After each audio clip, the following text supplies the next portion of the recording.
Amazing grace, how sweet the sound that saved a wretch like me. Welcome to Wednesday Word.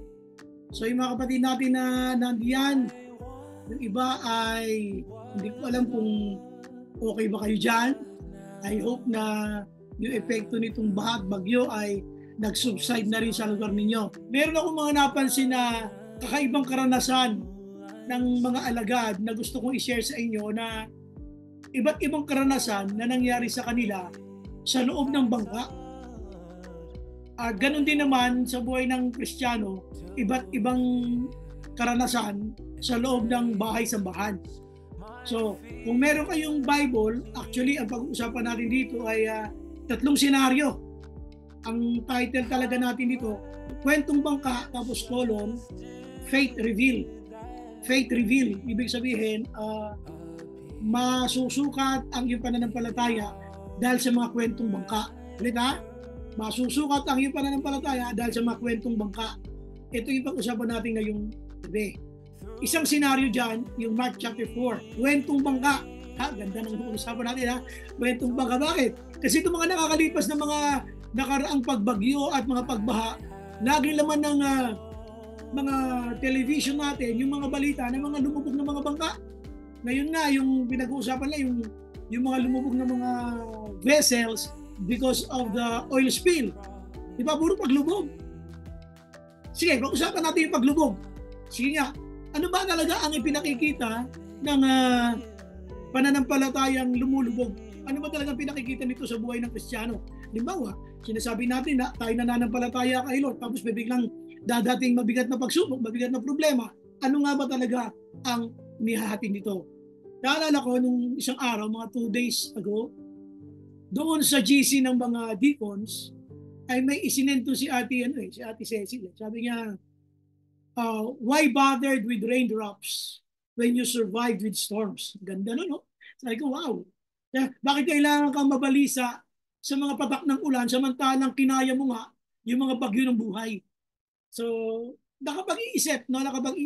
Pero dito sa pag-uusapan natin na kwento ng mga nangyari sa loob ng bangka ay isa itong pangyayari nung sila ay nagbabiyahe na at nung habang sila ay nagbabiyahe na yung mga alagad kasama si Jesus at nang nasa lubong nila yung malakas na hangin at pagkatapos malalaking alon, isa sa mga alagad ay lumapit kay Jesus na natutulog. Pakikita niyo sa Mark chapter 4 at pag binasa niyo yung Bible niyo, mababasa niyo sa verse 35 hanggang 41. Mark 4:35 to 41. Ngayon, hindi ko na babasahin. Basta tandaan nyo, ito yung panahon na natutulog si Jesus sa likuran ng bangka. Ito na yung unang-unang karanasan. Yung sinasabi ko na faith reveal na nangyari doon sa bangka na kung saan nandoon ang Panginoon kasama yung mga alagad. Ito yung tinatawag ko yung paglubog dahil sa pag-aalala. Ibig sabihin, ang mga anak ng Diyos ay hindi exempted sa pag-aalala kahit sabihin nila kasama nila ang Panginoon sa kanilang buhay. It is something that is valid. It is something that you can experience even if you are with the Lord.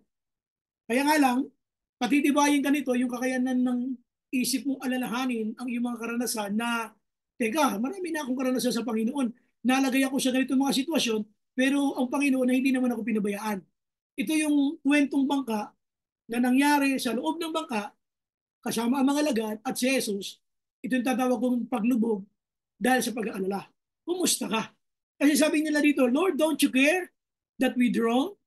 Lord, wala ka bang pag-aalala para sa amin na kami ay mamamatay? Kumisan, iyan yung mga ibinabalik natin kay Lord pagka yung sobrang ng pag-aalala natin, marami na tayong iniisip. Minsan lalapit tayo sa Panginoon, hindi para tayo ay sumamba, kundi para pamukhaan ng Diyos sa sitwasyon natin na para bang hindi niya alam ang nangyayari sa atin. Isipin mo, lumapit itong alagad na to. Ang sabi niya kay Lord, Lord, don't you care? Iba yung lapit na yun. Hindi yung lapit ng pagsamba. Yun ay pinamumukhaan mo si Lord na, Lord, hindi mo alam ang sitwasyon namin. Lord, hindi mo ba alam kung ano nangyayari sa amin? That's how we talk to the Lord sometimes. Lord, hindi mo ba alam yung sitwasyon ng pamilya ko? Lord, alam mo na kulang kami sa pera. Lord, alam mo na wala pa kaming pang matrikula. Lord, wala pa kaming school supplies. Lord, alam mo naman na kailangan namin magbayad. Ito yung sinasabi ko na yung lapit mo ay may pag-aalala. Kaya yung mababasa niyo rito, yung nangyari sa loob ng bangka, kaya sabi ko kwentong bangka, ay yung paglubog dahil sa pag-aalala. Kumusta ang iyong buhay Kristiyano? Paano ko ba lumalapit kay Lord? Dito kasi lumapit sila hindi para ang ating Panginoong Jesus ay sambahin, papurihan, o pasalamatan. Kundi lumapit sila sa Panginoon para si Lord ay pamukhaan ng kanilang kalagayan. So kung sasamahan niyo ako sa Mark chapter 4, basahin natin ang sabi ng Bible, basahin natin yung verse, so kahit namin yun na lamang verse 37. Mark 4:37, ito sabi ng Bible, a furious squall came up and the waves broke over the boat so that it was nearly swamped. Kasama ang Panginoong Jesus, doon sa bangka, the furious squall came up and the waves broke over the boat so that it was nearly swamped. Where was Jesus here? Jesus was in the stern, sleeping on a cushion. Tapos the disciples woke him and said, Teacher, don't you care if we drown? Hindi ba't iyan ang mga lapit natin sa Panginoon kumisan? Wala na nga yung Lord, pinupuri kita, Lord, pinapasalamatan kita. Lord, I worship you, Lord, I thank you because I have God like you. Walang ganun eh. Isa ng lapit mo, sumbatan mo agad si Lord eh. Lord, naman. Lord, bakit ganun? Lord, di ba alam na papasok yung tubig sa aming bahay nitong nakaraan na nangyaring Karina? Lord, tumaas yung tubig. Lord, pinasok kami. Ang dami natin makapatirang ganyan sa buong Kamanava. At hindi lang yan, mga kaibigan ko sa Bataan, sa Mindoro, mga kaibigan mga pastor, nawasak mismo ang bahay. Pero tayo isang pastor na taga Cagayan, iniligtas niya yung kanyang mga miyembro sa ilog. 4 na miyembro niya ang nailigtas niya. At yung panglimang ililigtas niya, hindi niya nakinaya, siya na ang namatay. So isipin niyo ngayon, kung ikaw ay mahal sa buhay ng pastor, pwede kang lumapit kay Lord, Lord, don't you care? Lord, wala akong mapakialam. Lord, ano ba nangyayari sa amin? Kung kailan mo huling nilipitan si Lord, hindi dahil sa mayroon kang kapakumbabaan, kundi nilapitan mo siya dahil siya ay yung pinagmukhaan. Ibig sabihin, binigyan mo siya ng dahilan na para intindihin kanya, Lord, don't you care? Wala akong mapakialam sa amin, Lord. Ito yung sinasabi ko naganap sa loob ng bangka. Ay sabi ko, kwentong bangka. Ito yung kwentong bangka na nangyari dito, yung paglubog dahil sa pag-aalala. So isipin natin ang ating mga buhay Kristiyano ngayon. Nandito tayo sa Wednesday Word. Sana ikaw na nandito sa Wednesday Word, your heart is open to any instructions from the Lord that God wants you to do. Baka hindi lang tayo ang may gagawin, dapat hindi lang si Lord ang may gagawin, dapat kayo rin ang may gagawin. Now, ito yung sinasabi ko na unang-unang naganap na kwento dyan. 3 senaryo kasi ito. Sumunod na senaryo, kwentong bangka uli. Ito naman sa Luke chapter 5. Luke chapter 5, ito yung tayo naman na walang nahuli mga alagad. Dahil wala silang nahuli, nagpunta na sila sa Pampang, sila Pedro, hinugasan na yung kanilang mga lambat, tapos si Lord, sabi niya, pwede ba makisakay dyan sa bangka ninyo at gawin nyo lang sa banda roon. Sapagkat naupo siya, habang nakaharap sa dalampasigan, yung mga tao naman na sa dalampasigan, nakaharap sa kanya. At siya ay nangaral ng salita ng Diyos. Nasabi dito ng Bible, pagkatapos niya mangaral, sabi niya kay Pedro, pwede bang igawi-gawin niyo sa malalim-lalim ang inyong bangka? Doon na pumalag si Pedro. Sabi niya, Lord, magdamag kaming nahuli pero wala kaming nahuli, Lord. We have worked hard all night. Pero dahil sa sinabi niyo, gagawin ko. So, madalit salita, sinunod. Ito na uli, nung nasa bangka sila, another kwentong bangka. Dito, nung kinuha na nila yung kanilang mga lambat, mula doon sa sabi nila na ihugos ninyo yan, cast down all the nets. Sabi, nets. Kasi bakit sinabing nets? Tandaan nyo ha, dito sa Luke chapter 5, magdamag sila nahuli, walang nahuli. At pwede na hindi lahat nila dalahin ang kanilang mga lambat dahil alam naman nila, siguro sa isip nila na tayo ay wala naman tsak nahuhuli dyan, wala naman tayong nahuli magdamag, kaya iwan na natin ang iba pang mga lambat. Pero sabi ni Lord, hindi.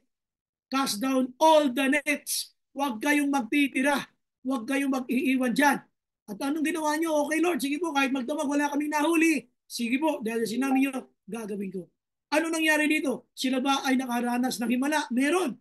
Samahan natin ang sabi ng Bible. Dito naman sa Luke chapter 5 yan. Luke 5 verses 6 and 7. Ito sabi ng Bible. When they had done so, nung ito na nga ay kanila na nga inilatag yung kanilang mga lambat sapagkat sabi ni Lord, ihugos niyo uli yung mga lambat. So wala silang nagawa. Because you said so, we will do it. When they had done so, verse 6, they caught such a large number of fish that their nets, yan na, began to break. Halos magkansisira ang kanilang mga lambat. So they signaled their partners in the other boat to come and help them. And they came and filled both boats so full that they began to sink. Okay, tingnan nyo ha. Yung una, lumubog, yung paglubog dahil sa kanilang pag-alala. Sabihin yung mga worries sa buhay. Ngayon naman, paglubog dahil sa pagpapala. Nung sila'y sumunod, kahit napakahirap para sa mga alagad na sumunod sila, sabi ni Lord, sige, gawin siya malalim-lalim. Lord naman, araw na araw. Kumbaga, nasa kanila lahat ang katwiran. We worked hard all night, wala kami nahuli. Pero dahil sinabi mo, gagawin namin, ano nangyari? Hinulog nga nila. At anong nangyari? Yung kanilang bangka, halos lumubog. Isang klase uli ng paglubog. Yung isa, lulubog dahil sa pag-aalala. Ito na ang senaryo, lulubog dahil sa pagpapala. Isipin nyo yung mga nets nila, nung hinihila nila, halos magkansisira. Their nets began to break. Nakita nyo ba yun? Their nets began to break. And then, followed up by another verse, sabi dito ng Bible, tinawag na nila yung mga kasama nila, ay, halika kayo, samahan nyo kami. Ang dami namin blessing dito. Tapos, yung bangka nila, at pati yung bangka ng kanilang mga kasamahan, na isinare nila yung mga blessing, ang sabi ng Bible, they came and filled both boats so that they began to sink. Would you imagine? Take note of those words, ha? Yung una, they began to break, halos magkasisira. Ngayon naman yung blessing, they began to sink. Wow, lulubog uli dahil sa pagbabala. May mga sitwasyon sa buhay natin na ang hirap sundin. Pero kung susunod ka lang, ilulubog ka ng Diyos sa mga pagpapalang para sa iyo. Nakakatuwa ito. Sabi mo, lumubog ka dahil sa pagpapala. Wow, ang ganda nun.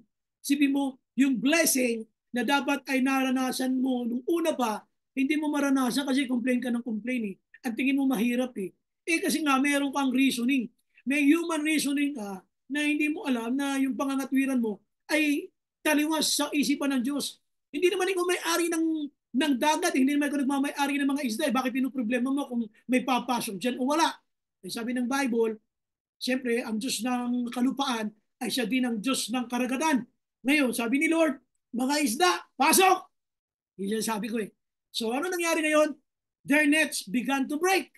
And then, their boats began to sink. Isang klase ng senaryo ng pangalawang paglubog. Kwentong bangka na magbibigay sa iyo ng alaala para ang yung buhay Kristiyano ay mabuhay. Ang grabe si Lord, ano? May mga Kristiyano lumalapit kay Lord para sumbatan ng Diyos sa kanilang kalagayan. Lord, don't you care? Paglubog dahil sa pag-aalala. Ito naman, their nets began to sink, tapos their boats began to sink. Then their nets began to break, tapos their boats began to sink. Halos sila ay lumubog na rin dahil naman sa pagpapala.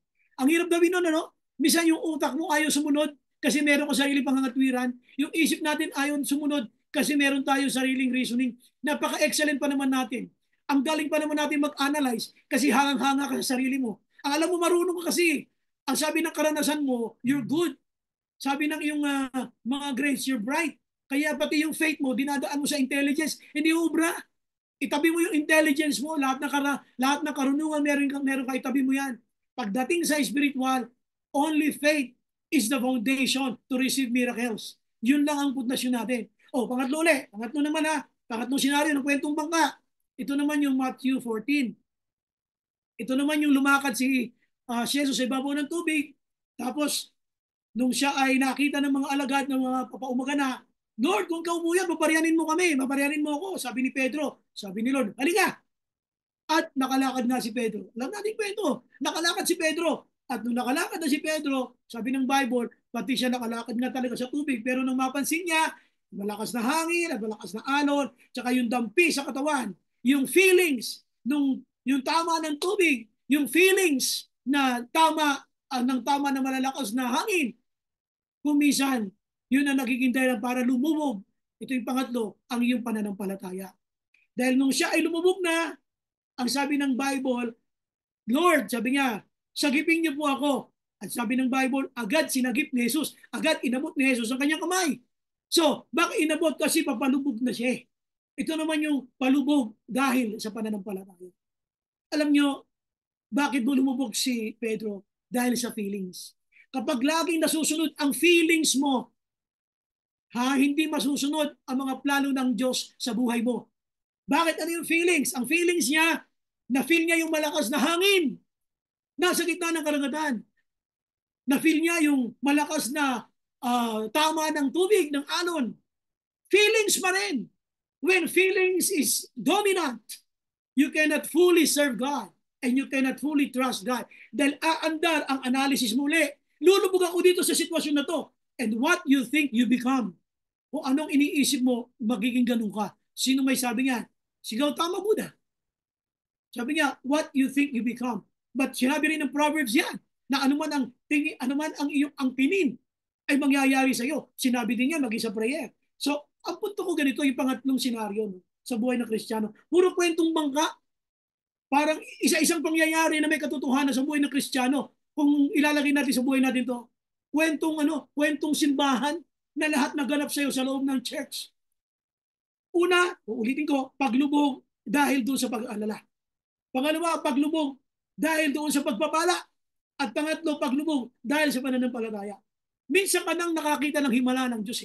Minsan ka nang nakaranas ng extra move of God in your life. Kumbaga, this is something, this is great. Grabe ka mag-testimony. Tapos ngayon, bigla ka nagduda kay Lord. Bigla kang kumilos at gumalaw ng ayaw ng Diyos kasi pumasi ka sa feelings mo. Feelings yun eh. Ang feeling niya, sobrang hangin, lakas ng hangin. Ang feeling niya, sobrang lakas ng tama ng tubig. Ang feeling niya, yung tama ng hangin. All about your feelings. When you concentrate about your feelings, you cannot expect more miracles from God. Because faith is the only foundation sa ating pananampalataya upang tayo makapagpatuloy.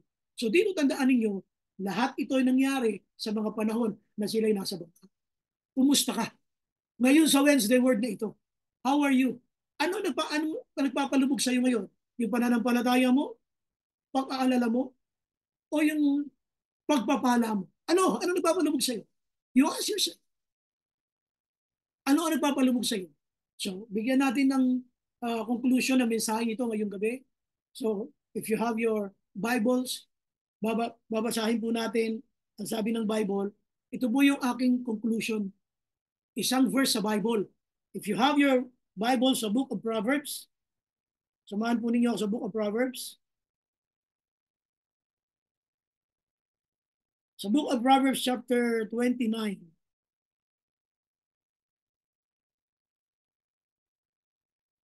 Yan. Proverbs 29:1, ito po ang ating ito ang ating conclusion. Sa dinami-dami ng karanasan tahan natin mga Kristiyano, sa dinami-dami ng mga himala, mga nasaksihan nating answered prayer, pero parang hindi nagbabago yung faith mo. Alam niyo ba kung ano sabi rin ng Bible? Stiff-necked. Yun ay ang kanyang ulo ay matigas. Ayaw mong pumaling sa mga prinsipyo ng Diyos. Kahit sinabi na ng Bible, anak, ito, hindi tinitigasan mo talaga. Pumapaling ka talaga doon sa gusto mo eh. Ayaw mo ng gusto ni Lord eh. Anong sabi ng Bible sa Proverbs 29:1? Basahin natin. Ito yung ating conclusion. Okay. Whoever remains stiff-necked, whoever remains stiff-necked after many rebukes will suddenly be destroyed without a remedy. So ang sino man na nanatiling matigas ang ulo, baga hindi maipihit yung leeg, baga sinabi na ni Lord, anak, ito, anak, ito, anak, ito, anak, ito, anak, ito, ayaw pa rin makinig. Sabi niya, will suddenly be destroyed without a remedy. So prayer natin ay makinig tayo. Pag may mga bagong turo si Lord, may mga bagong utos sa iyo, Panginoon, pakinggan mo. Kasi pag tinigasan mo yung puso mo, tinigasan mo yung ulo mo, you will be destroyed without a remedy. Masalamat tayo sa Panginoon sa kanyang mga salita ngayong gabi na nagpapaalala na God loves us, God really cares. At pagmasdan natin, anong dahilan bakit lumulubog ako bilang Kristiyano? Anong dahilan? Ito ba sa pag-aalala? Ito ba ay dahil sa pagpapala? Ito ba ay sa pananampalataya? So magandang gabi sa inyo lahat. Welcome sa ating Wednesday Word. Amazing grace.